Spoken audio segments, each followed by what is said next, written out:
Late one night, my dad sent me a picture of a GoPro advertisement with the caption, "Pick a path and leave it."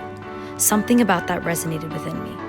Coming from a large town with a graduating class of over 700 kids, I've been given many opportunities to choose what path to go down, but I'd never been faced with a choice as large as where to study abroad for my first semester of college.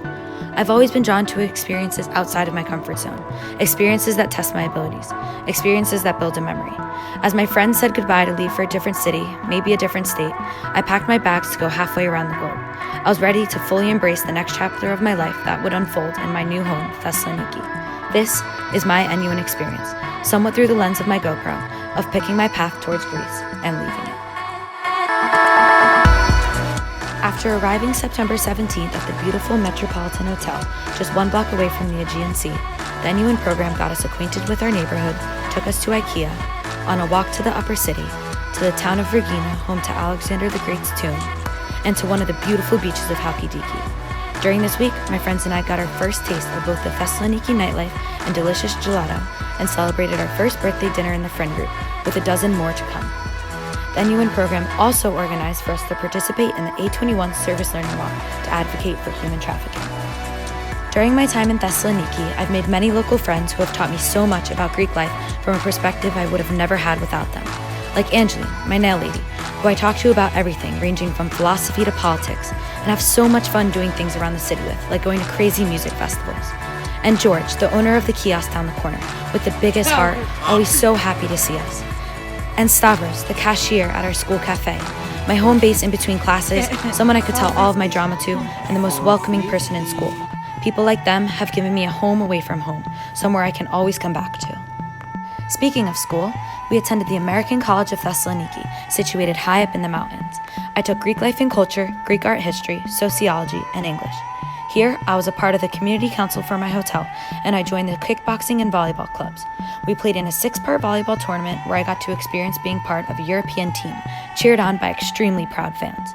Through all of this, I've learned that time management is crucial to be able to do all that I want to do.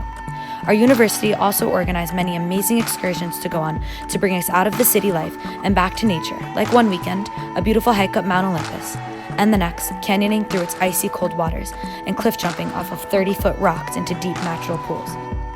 I also signed up for a weekend trip to the stunning Meteora monasteries and Ioannina Staglamite caves with some of my best friends and my favorite teacher, Daphne.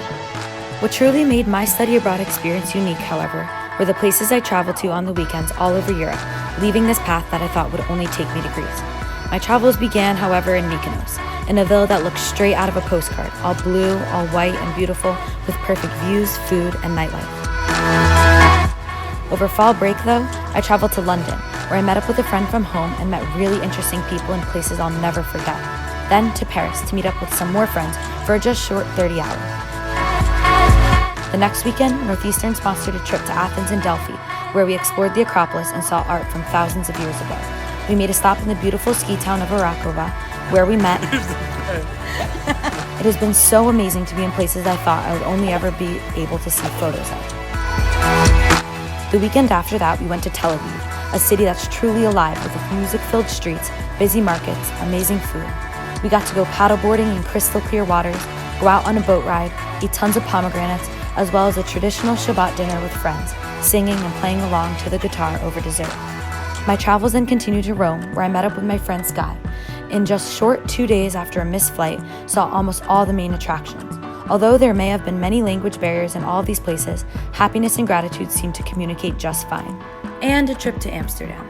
Enough said. I'm so grateful to have been able to expand my horizons and truly become a global citizen, more equipped to integrate back into the multicultural environment at Northeastern. I can't stress enough how much I recommend the NUin program to you watching this video, either contemplating which NUin location to choose or if you should do it at all. Let me ask you this. When will you ever have the opportunity to be abroad with this many people, exploring not just a foreign city, but a foreign country, a foreign continent? There are incredibly valuable lessons that I believe can only be learned through studying abroad. And it might be scary and outside of your comfort zone, but trust me, the NUin program is special. It's a once-in-a-lifetime opportunity, and it's definitely something you should take advantage of. Now come on, pick your path, just like I have, maybe to Greece, and leave it.